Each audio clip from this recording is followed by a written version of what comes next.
everyone. Thank you for tuning in to the Postmodern Realities podcast from the Christian Research Institute and the Christian Research Journal. You're listening to episode 8 of Postmodern Realities, and I'm Melanie Cogdill, managing editor of the Christian Research Journal. On this episode, I'm joined by Dr. Richard J. Papard, who is a medical doctor and a board-certified oral and maxillofacial surgeon practicing in Michigan. He also has an earned MA in Christian apologetics from Biola University and is a speaker for the Life Training Institute. In 2015, in the Volume 38, Number 4 issue of the Christian Research Journal, Rich wrote an article for a Viewpoint column. Viewpoint addresses relevant contemporary issues in discernment and apologetics from a particular perspective that's not usually shared by all evangelicals. We hope that readers' thinking on Viewpoint issues will be stimulated and enhanced whether or not readers end up agreeing with the author. Rich's Viewpoint article is called Modesty, Objectivism, and Human Value, and it's available free online at equip.org. Rich, it's good to have you on. Oh, thank you so much, Melanie. It's a pleasure to be on. Well, it seems like there's a lot of blogging going on in the Christian blogosphere regarding modesty.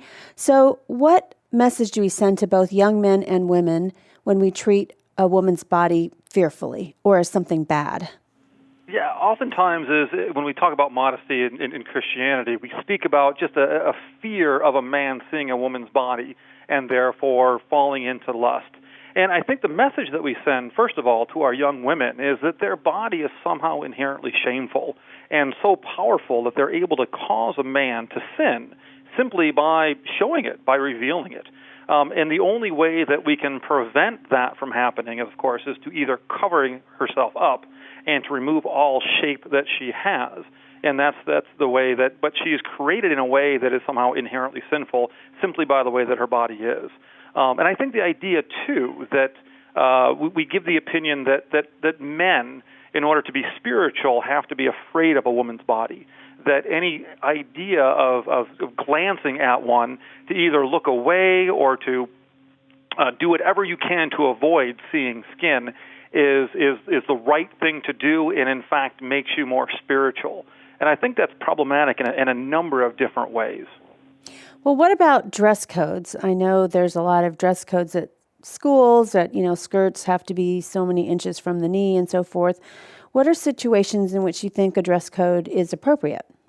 Yeah, well, I think dress codes themselves depends on the reason why they're in there. I mean, I'm in my office right now, and we have a dress code. I'm wearing scrubs, and my staff around me is all wearing scrubs, and it's certainly appropriate for that to happen. If any of my staff, or certainly myself, came in with a swimsuit on, that would not be appropriate. And so, as an example, that's the reason why dress codes are reasonable. I do think there's reasons why schools should have some uniformity in their dress codes.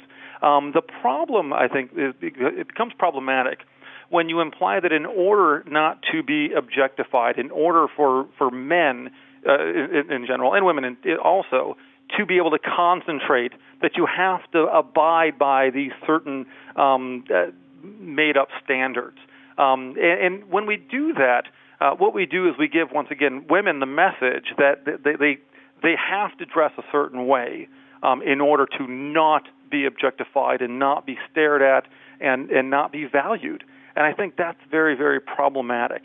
And I think in some ways, Melanie, we've lost our common sense. There's an appropriate to dress that we kind of come to the table with. A situation that I remarked I probably in the midst of more young women showing skin was at the starting line of a marathon that I ran last year. When it was 75 degrees out and running 26 miles, I think it was entirely appropriate for women around me to dress that way.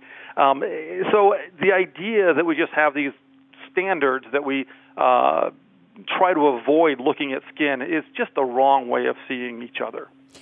What about items of clothing? Are they in and of themselves sinful? Like yoga pants, there's been a lot written on blogs about yoga pants or bikinis. I know there was even some legislation recently of banning yoga pants. Yeah, that's it. To me, once again, it's just a lack of common sense that we have.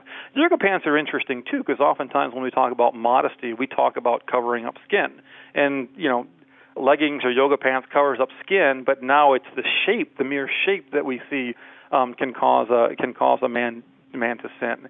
I don't think it makes a whole lot of sense for us to just claim that an item of clothing in and of itself can be inherently sinful, and wearing an item of clothing can be inherently sinful. I think it depends on certainly on the circumstance, and just to say that you are a more spiritual person, or that you love Christ more, or you love your fellow brothers and sisters more by avoiding certain layers of clothing is unwise and just not very smart. As far as bikinis go, and once again, somebody made a point once, I thought this was interesting, that in order to be modest, the idea of modesty is to not put undue attention on yourself. I'm from Michigan. You're from, I know you spent a lot of time in Southern California. I would argue that if you walk along a beach in Southern California completely dressed head to toe, you are going to have far more attention placed on you than you would if you walked in a bikini. So, yeah, I think there's areas for individual discernment, but the idea of taking items of clothing and just painting with such a broad brush, stating that this is sinful in all circumstances, is simply wrong. Well, I know in today's culture, a lot of young women struggle with eating disorders. And, how does our attitude regarding modesty affect how people view their bodies? I feel like in today's day and age with social media and just the internet, that women are more objectified. So how does this affected by the language used to describe a modest dress? In other words, you're not covering your private areas or something to that effect. Yeah, certainly in the world, women are valued, and all of us in many ways, but especially women are valued predominantly, it seems, by the way that they look. And you're right, in the age of social media, in the age of Instagram and selfies, that how we look is oftentimes how we assert value on our young women. And that's a message that they get over and over and over again. Now, in the church, I think ideally, when you go to church, church should be the one place where women, young women, and everyone feel safe and valued regardless of the way that they look.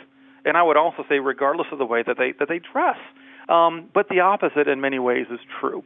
If a young woman goes into a youth group, for instance, and she is wearing shorts that are too small, or she is wearing, just baring her shoulders, oftentimes they'll be given this large sweatshirt that they'll be wearing in order to cover themselves up, in order to not distract the boys in the group. And the message then we sent is similar to the one that the world sends, in that you are valued based on the way that you look. Not just positively if you happen to have a good figure, but also negatively, that if you are showing so much that we have to cover you up because how you are is inherently sinful. Also, there have been a lot of examples. You talk about the blogosphere saying that, we describe some dresses, we describe them as dressing cheaply. Or there was once a quote that I have here. It talked about how that you're advertising something that's not on sale. The idea of objectifying another human being is not to treat them like they're inherently valuable, to instead put some kind of price, treat them like they're just a mere object. And by using terms like dressing cheaply or saying that you're on sale, we are doing the exact same thing that the world does.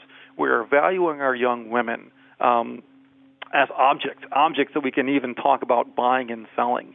And that, we have to do much better than that. The church needs to be the place in which we are valued regardless of how we look.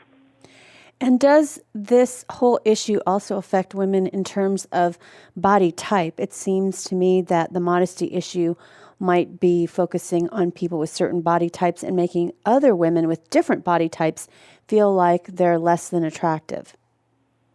Well, yes, and once again, as the world looks at the attractive form of a woman and values that, how are we treat those that don't have the perfect body type, or how the world sees the perfect body type. I think our goal needs to be to value everyone regardless of what our body looks like. I think we need a stronger theology of the body and what the role is of our body in everyday life. Because the attitude that we send, both in being afraid of women who are dressed, quote-unquote, inappropriately, or to the point that we're putting baggy clothes on them, or assuming that men are more spiritual by avoiding all images of women dressed a certain way, is a way that we end up objectifying them as much in the church as they get objectified outside. You're listening to the Postmodern Realities podcast from the Christian Research Institute and the Christian Research Journal. Today's guest is Dr. Richard J. Peppard, who wrote a Viewpoint article for the Volume 38, Number 4 issue in 2015 of the Christian Research Journal. It's called Modesty, Objectivism, and Human Value. This article is available free online at equip.org. Rich also has a forthcoming article on sexual purity that you don't want to miss, so please subscribe to the journal. A 6-issue subscription is $39.50, and to subscribe online, visit equip.org.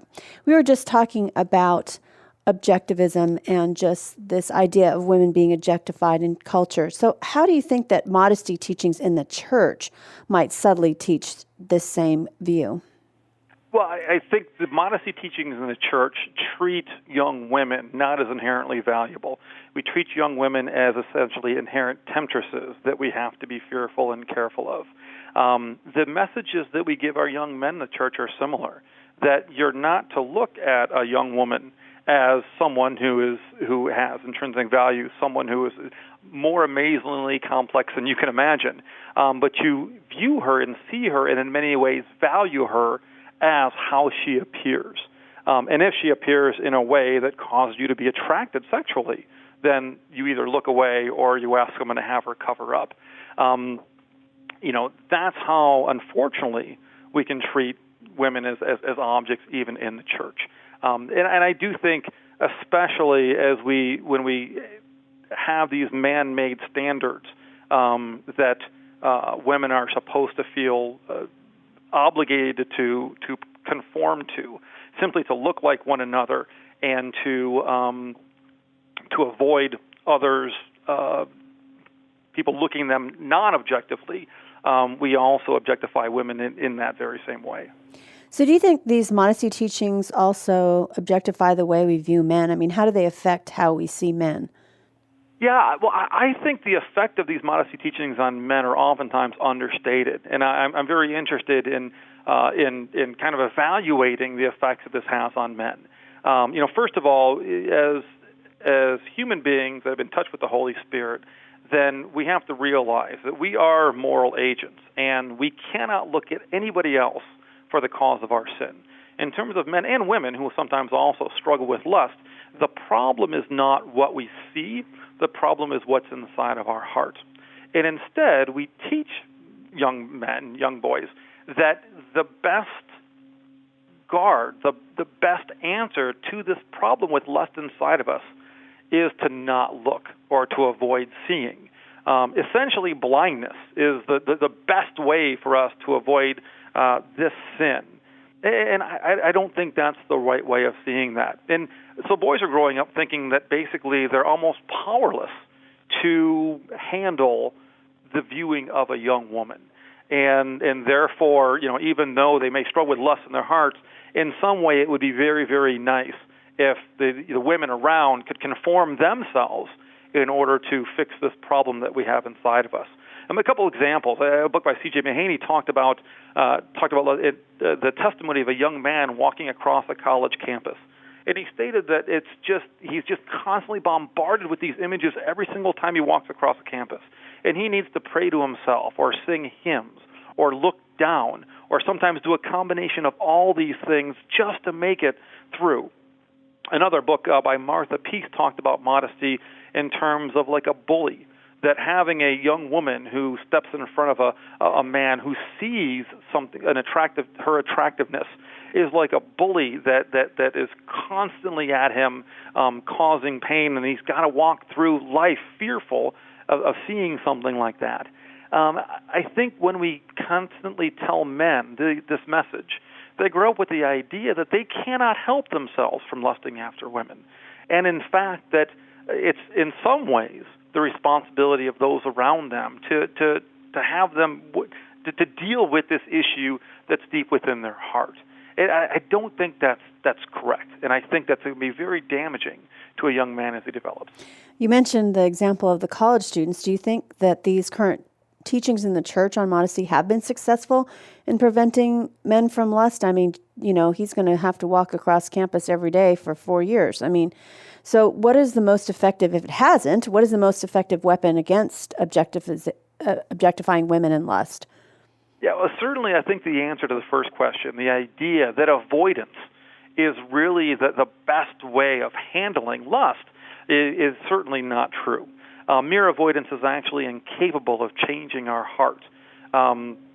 If we think that we can just avoid this sin and avoid lustful thoughts by shutting ourselves up or closing our eyes as much as we can, that's not effective. And I would certainly say that when we look at the church today and look at the problems that we have with pornography and look at the problems that we have with illicit sexual activity outside of marriage, these problems have not gone away, and frankly, they have not been particularly helped, I think, by this attitude of simply dressing in a way that we can cover up all of our women. I think if we covered up all the women with loose-fitting burqas or blankets, we would still have the problem of lust. So we have to look somewhere else to see what is the real problem and how can we treat it. I would argue that the correct answer to the lust problem is not avoidance, but instead to reevaluate, to learn how to recognize that when you are looking at someone else, that they are intrinsically valuable regardless of what they are wearing. And they are intrinsically valuable whether they're sexually attractive to you or they're not sexually attractive to you. That they are a person made in God's image, and therefore they have value that does not change regardless of what they are wearing or how they are covering themselves up. They are valued based on who created them. And I think recognizing that and continuing to teach that when that regardless of what someone wears, it is not what makes them valuable. It is the fact that they're made in the image. And also that, when we look at someone and we see the way they're dressed in the first impression, we sort of just focus on the way they look. But the truth is the person that you are looking at is far more interesting, far more unique, and far more complex than you would ever know. And being interested in knowing more about them in that way is an important aspect, even if they happen to be wearing a bikini at the time that you meet them. So how should we react? And I would say men and women, because you talked about just the increase of pornography, and I think women, because they also do struggle with viewing pornography as well, that they also have been trained to have a visual aspect or visual reaction to people that they see. How should both men and women react or do when they encounter somebody of the opposite sex who is showing a significant amount of skin or something that we would say would be enticing, whether it's bare shoulders or a guy shirtless or something like that? Yeah, I think especially when you're hearing about pornography, it's important to take a step back and see what's the main heart problem with pornography.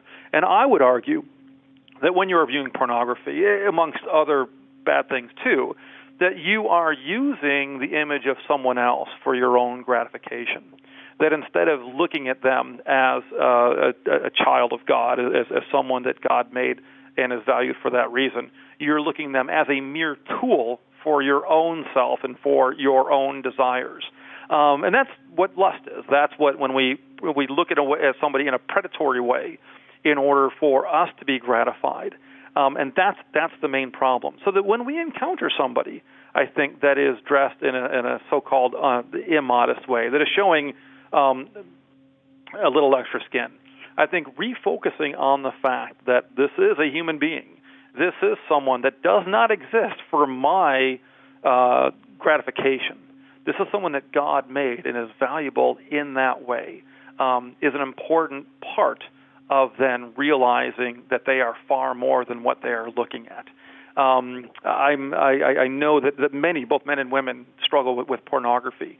But I think reevaluating in that way, that this is a person who's intrinsically valuable, a child of God, and should not be used as a mere means for me, is a way to help combat that sin and help combat looking at people the wrong way in wrongful, lustfully ways. How would you answer those Christians who would point you to 1 Timothy 2:9 that talks about women dressing modestly and say that that verse means that if we don't dress modestly, then we're causing our brother to stumble? Yeah, I think if you look at that verse in context, when they use the word modestly, we assume that it's the modern way that we talk about, covering ourselves up. But I believe that verse more speaks to the idea that against pride, that we should dress in a way, in a humble way, not in a way that brings attention to ourselves and our status in life and the way that we are in our financial acumen. But that we should all dress in a way that brings us together as opposed to sets us apart.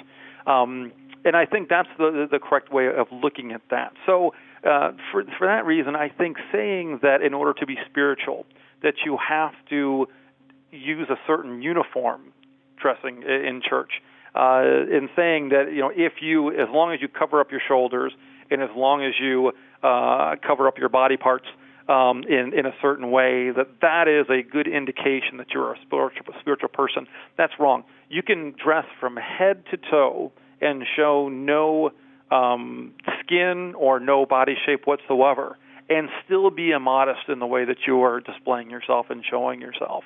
So I think we need to be careful when we extrapolate that word to meaning all of a sudden, we have to be extraordinarily careful when we walk in there. At the same time, I do think that there's in terms of thinking about theology of dress and theology of how God wants us to dress, that there is a celebration sometimes of looking good, of looking the best that you can, not in a way to entice other people, but just in a way to display yourself. I know even looking at it amazes me how people are interested in the fashions of award shows.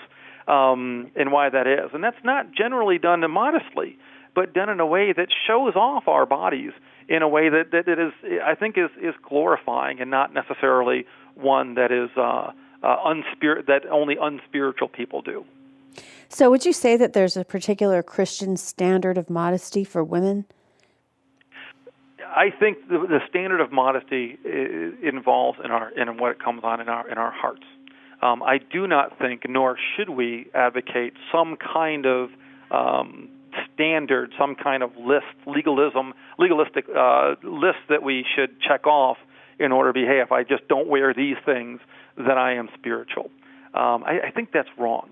I think that the idea is that we should be humble in our hearts, that we should do what we can to love one another, to respect one another, and to see each other as valuable regardless of the way that we look. Another thing, too, that we oftentimes, I say, we frequently, we don't know the circumstance that the other person is in that we see as dressing immodestly. Maybe this is a person who's wearing tight-fitting clothes because they can't afford new ones or are struggling with their weight. We don't know their circumstances. We don't know what's going on inside their hearts. And I think taking the time to treat them valuably, to learn and to be empathetic towards them is a better way to handle someone who is dressed in very, very tight-fitting clothes than simply putting on a large sweatshirt that doesn't fit them. So finally, how would you answer those people who would link modesty to the spiritual maturity of women? In other words, if we need to look at our clothes and say, well, what do our clothes say about our spiritual condition or our hearts or our commitment to the gospel? Well, certainly we can look at historically that our clothing has changed significantly from the time of Christ. So the idea of being able to objectively look at what someone is wearing and saying that they're spiritual versus this other person who is not spiritual for what they're wearing is a big mistake that we can make, and we tend to make. I don't think the position of our clothing is necessarily or should be considered an indication of our spiritual growth. At the same time, I do think that when we clothe ourselves, that we should consider others in mind when we do that, both in terms of not making ourselves out, not bringing undue attention on ourselves, and understanding each other. But the idea of saying there's some kind of Christian standard of clothing, some almost Christian uniform that we are expected to wear, a skirt length which is so long, the fact that we bare our shoulders or not bare our shoulders, that's extremely problematic. And I don't think that's the right way of looking at things. And once again, it's another example of objectification. Our spiritual growth is what's in our hearts and cannot be viewed with our eyes alone. And so when we put out these standards and think that we can judge someone's heart and judge where someone is in their walk with Christ based on what they're wearing, as I've said before, if it only were that easy. It's one thing to change your clothes. It's another thing to really look inside what's going on inside your heart. Well, finally, I want to end with some fun rapid-fire questions for Rich. So, Rich, burgers and fries or hot dogs and potato chips? Oh, definitely burgers and fries. What's your favorite social media platform? I'm probably on Facebook more often than anything, but I do a lot of Twitter, too.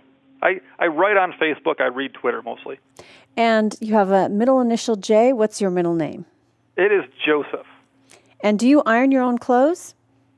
No. I'm not sure what an iron looks like, actually. And why did you pick oral surgery as your medical specialty?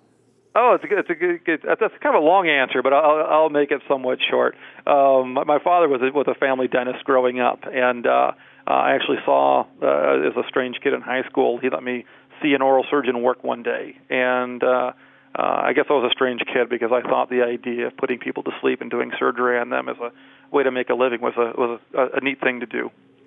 Well, thanks, Rich, for being a guest on the Postmodern Realities podcast. Thank you so much, Melanie, for the invitation. Rich has a forthcoming article on sexual purity that you will want to read. A 6-issue subscription to the journal is $39.50, and to subscribe online, visit equip.org. Be sure you tune in daily to the Bible Answer Man broadcast, hosted by CRI President Hank Hanegraaff, who answers your questions live on air. To ask Hank a question, call 888-ASK-HANK, Monday through Friday at 6 p.m. Eastern Time. Make sure you also go to equip.org, where you can download our free smartphone app on which you can listen to the Bible Answer Man broadcast live, listen to previous broadcasts, make a donation, and subscribe to the Christian Research Journal.